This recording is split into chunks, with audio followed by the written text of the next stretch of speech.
First gear. Oh shit.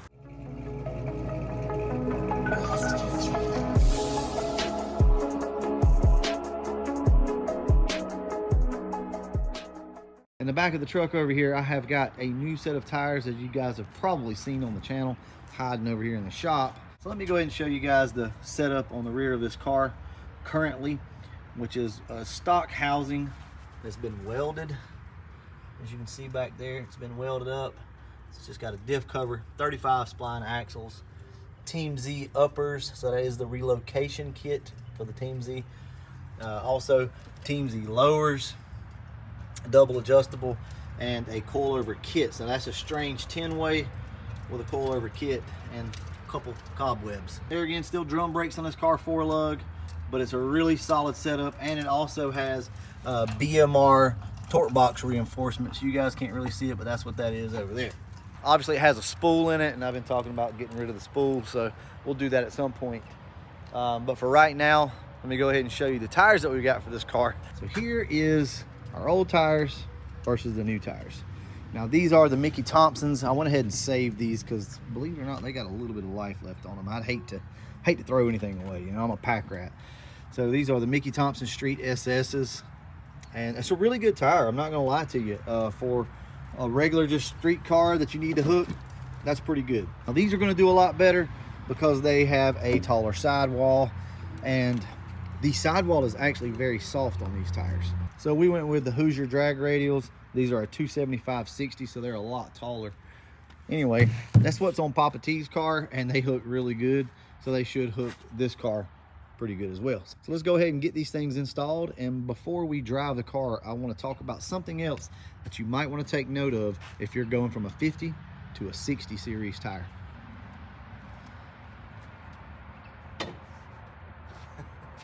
Look at that. It won't even fit under the car at the height that I had it.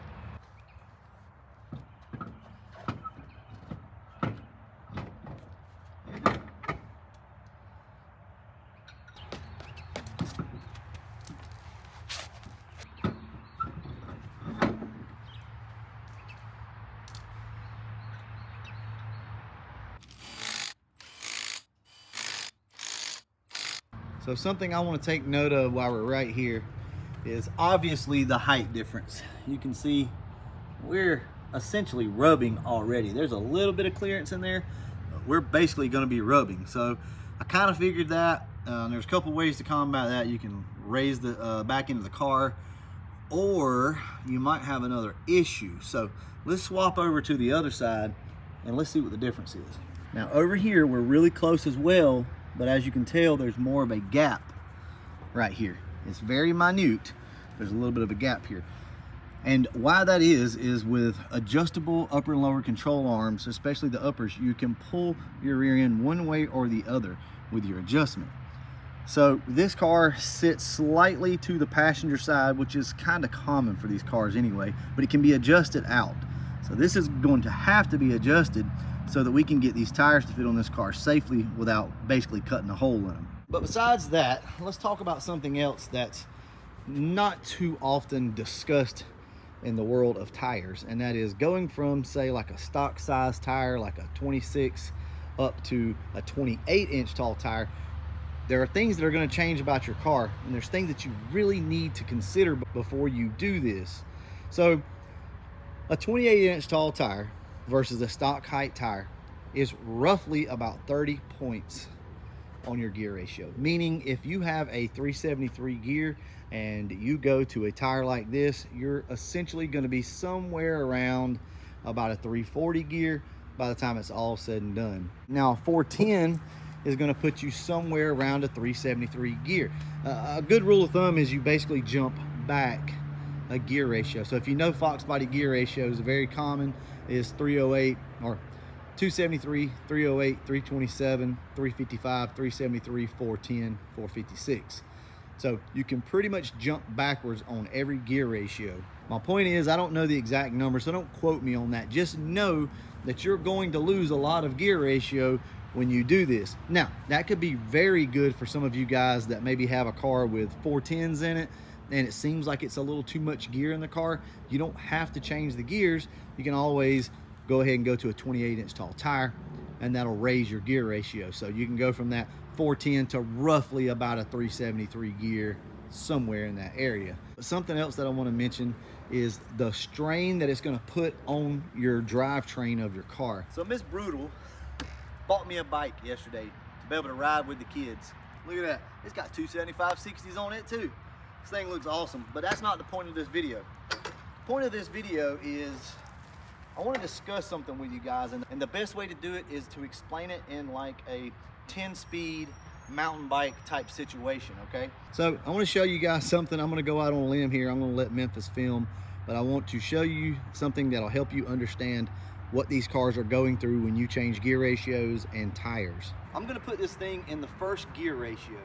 All right, I want you to pay attention to my legs, how easy it is to ride this bike. Okay, we're in first gear. Oh shit.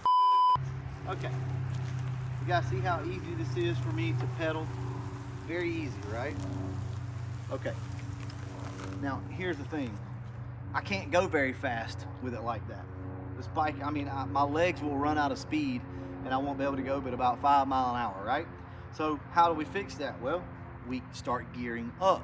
So we start changing gear ratios, right? So I'm gonna go ahead and switch this thing all the way up to its max, okay? Let it change. That really didn't sound good. Okay. All right, so now I have switched the gears to the highest gear setting. So this would be equivalent to like a 273 gear. So you can have a lot of top end speed with a 273 gear, but it's gonna be really hard on your legs to take off. So let's try that and see. All right, here we go. Definitely I have to work a lot harder to get this bike to move, okay? But with that being said, I can go a lot faster on this bike, okay? When you start changing gear ratios and you have a really tall gear, say like a 273 or 308 gear, maybe even a 327, and you're trying to put a lot of power through that, what you're doing is you're asking a lot out of your clutch, your drive line in general, especially your transmission, your rear end. Everything has to work really hard to get this car turning, to get the wheels spinning, right? Especially really quickly, all right? So that is gonna be like 7th or 10th gear on one of these bikes. A 410 gear, which is a very common gear in these cars, is gonna make it a lot easier on your car to get going. You're not gonna put as much stress and strain on your clutch, your transmission, your drive line in general, okay? Same thing with this. I put this thing in first gear and I can take off very easily, no strain on my legs. I just can't go as fast. I don't have the RPM, my legs don't have the RPM to get me to run, 40, 50 mile an hour on this bike. It's just something to think about, guys. Think of your gear ratio as a 10-speed bike, and I think you'll start to understand the strain that we put on these cars unknowingly a lot of times. If you've got a car making 400, 500, 600 horsepower and you're trying to get it to hook on a 273 or 308 gear, possibly even a 327, your clutch is going to have to work really hard to where you're going to have a really good clutch to hold everything with a tall gear. With a shorter gear, believe it or not, you don't have to have as much clutch or as good of a clutch. It's just something to think about, guys. I don't know if this helped anybody out. It probably didn't. It probably just confused you. Something else that I want to mention is gas mileage. Everybody always asks, what about gas mileage? What about gas mileage? Here's what I'll say. A 308 to 327 gear is about the best you're going to get gas mileage on one of these cars if that's what you're after. 273 is not going to be good on gas typically because the car is under such a load all the time. Same goes for 355, 373, 410. Those gears typically are going to cause you to be up in higher RPM, burning more fuel.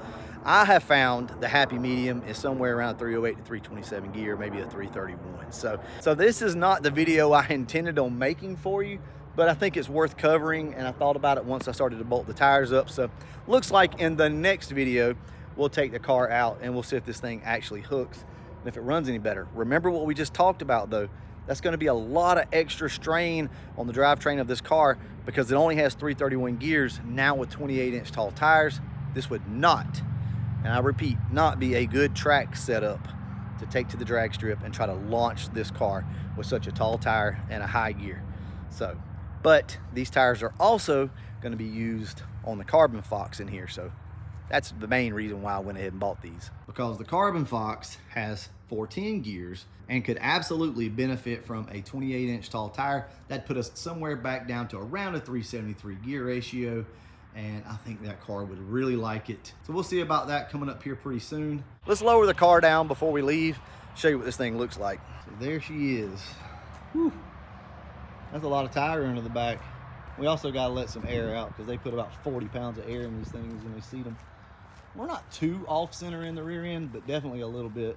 We may have to go in and cut the actual fender lip and really roll it back. But we'll see. We'll see if this works. A lot of times it looks a lot worse than what it is, but we won't know until we drive the car. But there you go. Another Fox body on 275 60s. I don't know the offset on these wheels, guys, but I'll put it up on the screen. These are the SVE drag comp wheels. Basically stock measurements on the rear end. Nothing's changed there.